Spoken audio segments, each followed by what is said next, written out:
여러분, 사랑과 구속의 차이가 뭘까라는 거예요. 그 차이는요, 사랑하는 사람에게 있지 않아요. 사랑받는 사람에게 있습니다. 받는 사람이요, 사랑이라고 생각하면 상대의 행동은요, 배려와 보호가 돼요. 그런데 받는 사람이 반대로 이걸 구속이라고 생각하잖아요. 그러면 상대가 하는 어떠한 행동도요, 그 행동은 간섭과 억압이 됩니다. 사랑은 희생적이에요. 그런데 구속은 폭력적이에요. 그래서 사랑은 누군가를 결코 억압하진 않습니다. 그래서 사랑은 이렇게 얘기하죠. 내가 사랑이라고 해서 누군가에게 내 마음대로 함부로 할 수 없는 게 사랑이에요. 사랑은 철저하게 받는 사람 입장에서 그것이 사랑이냐 아니냐가 판가름 나요. 아무리 사랑하는 마음으로 하는 행동이라도요, 상대가 이게 간섭이다, 억압이라고 느낀다면요, 그건 사랑이 아니에요. 그건 폭력일 뿐이에요. 그래서 사랑은요, 사랑하는 사람도 마찬가지지만 사랑받는 사람도 사랑이어야 된다는 거예요. 이게 어려운 거죠. 나는 사랑했지만 상대는 그게 폭력일 수 있다는 거예요. 나는 상대를 보호한다고 생각했지만 상대는 나를 구속했다고 생각할 수 있는 거예요. 억압했다고 생각할 수 있는 거예요. 그러면 어떻게 하면 이 사랑이 사랑일 수 있을까?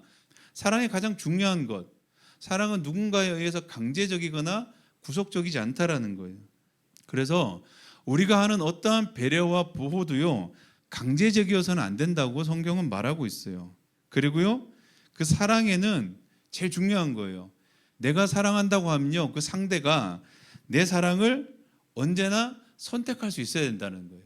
사랑은 언제나요, 사랑받는 사람이 선택할 권리가 있어요. 선택이 존중받아야 된다는 거예요. 그게 사랑이라는 거예요. 그리고 사랑을 받는 쪽에서는요, 그 선택을 책임지는 게 사실 사랑이라는 거예요. 그래야만이 상대의 배려가요, 원망이 되지 않아요. 상대의 보호와 간섭이 억압이 되지 않는 거예요, 보면. 우리 기도할 때 이렇게 기도할 때가 좀 있어요. 하나님 뜻이 아니면 안 되게 해주세요.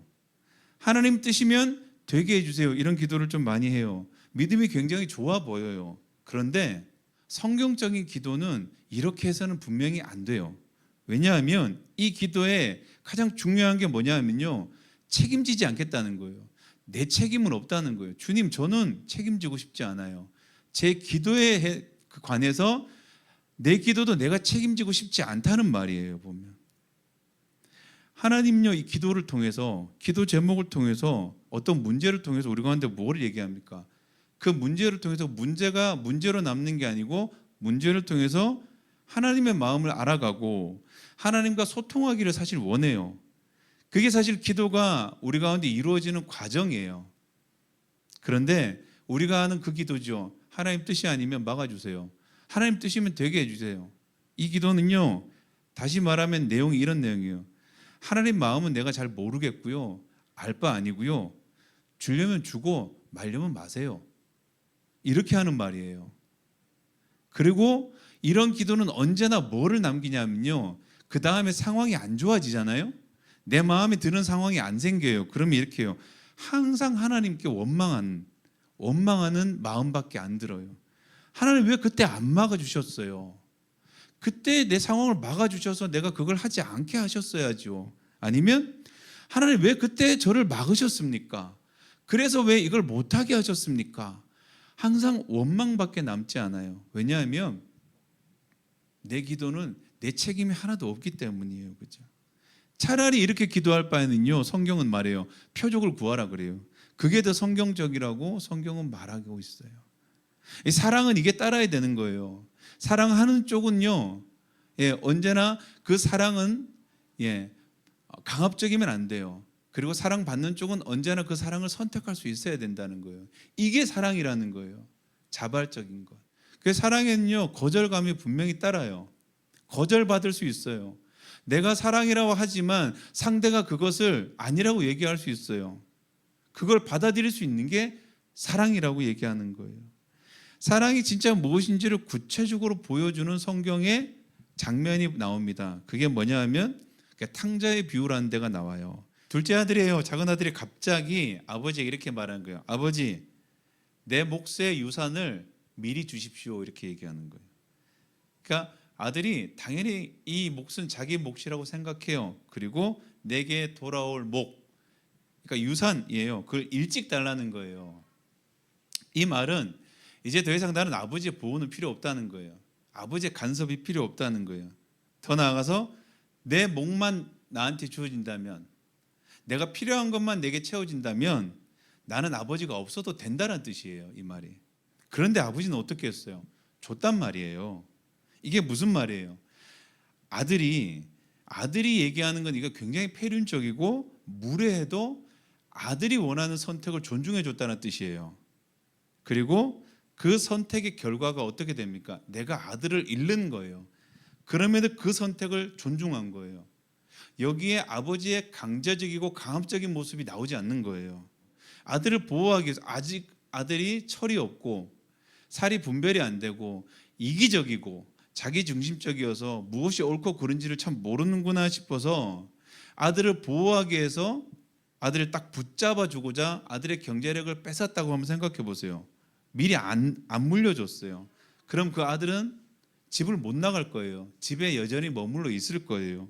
그런데 아버지는 그 아들을 보호했다는 자기 스스로의 만족감은 분명히 있을 수 있어요. 내가 아들을 바른 길로 인도했구나. 아들이 위험한 길로 가는 걸 내가 막았구나라는 걸 생각할 수 있지만요. 아들은요, 아버지의 그 사랑, 아버지가 했던 그 보호가요, 보호가 아니고 억압이고 구속이고, 우리가 요즘 표현하는 대로 그냥 갑질이고요. 그리고 계속해서 아버지를 원망할 거예요. 오늘 그것을 보여주는 거예요. 사랑이 어떤 것인지.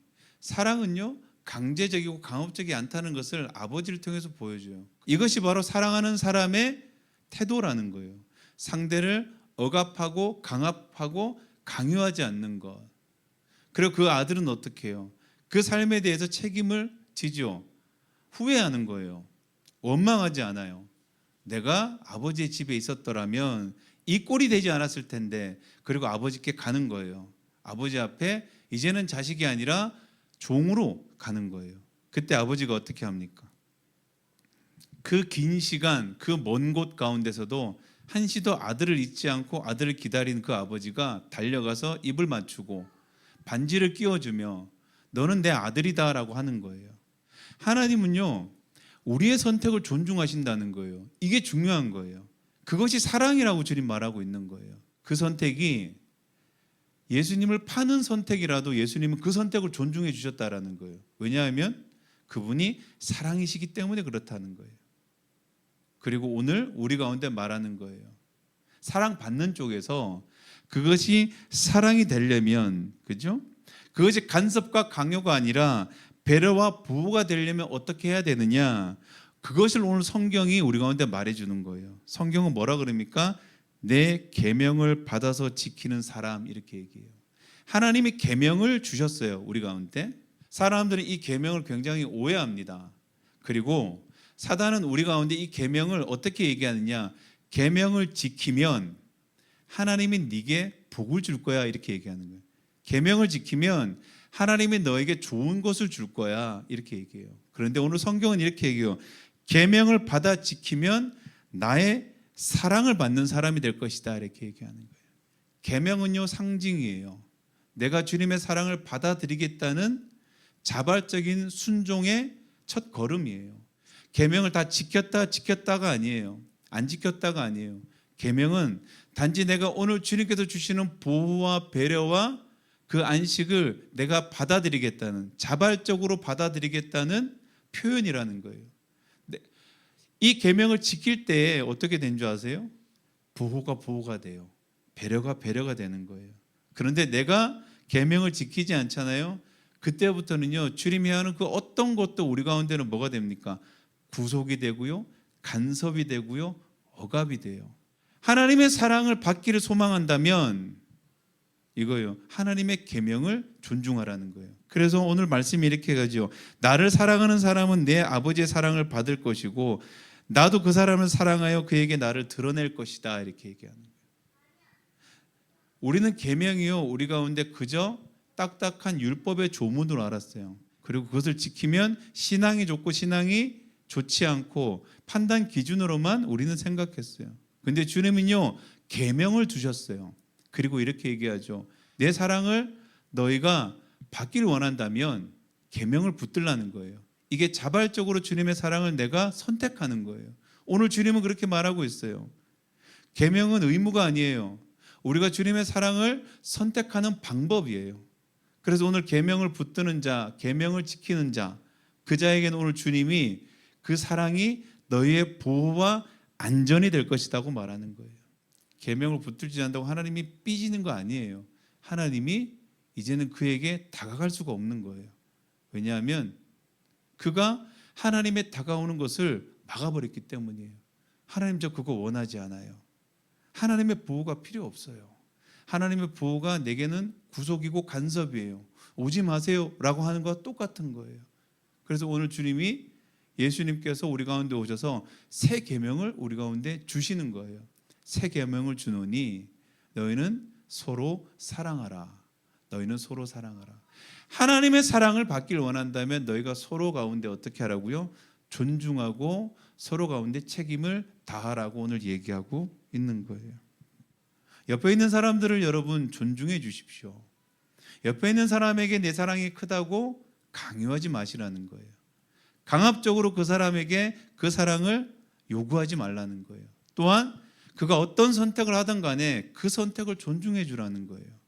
그리고 그 선택, 내가 하는 선택을 그가 함께 선택했을 때 비로소 그때의 그 걸음을 맞춰서 걸어가라고 오늘 주님이 말씀하고 있는 거예요.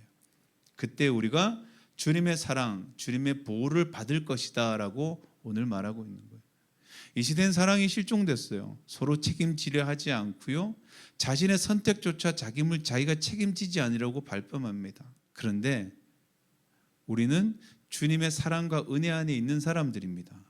우리가 사랑을 보이지 않으면요, 우리가 서로 사랑하지 않으면 세상은 사랑을 모릅니다.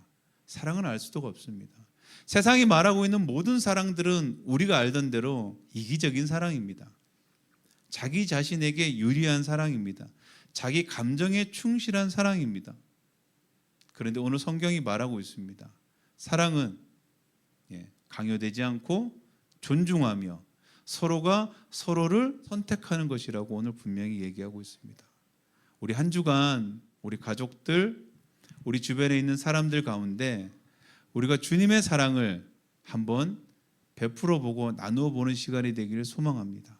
그래서 그 시간 안에 우리 가운데 남는 것은 우리들이 서로 사랑했다라는 것이 아니고 그 안에 하나님의 깊고 넓은 사랑이 남는 것들을 우리가 좀 바라보고 믿음으로 나가는 시간 되기를 간절히 축원합니다. 기도하겠습니다.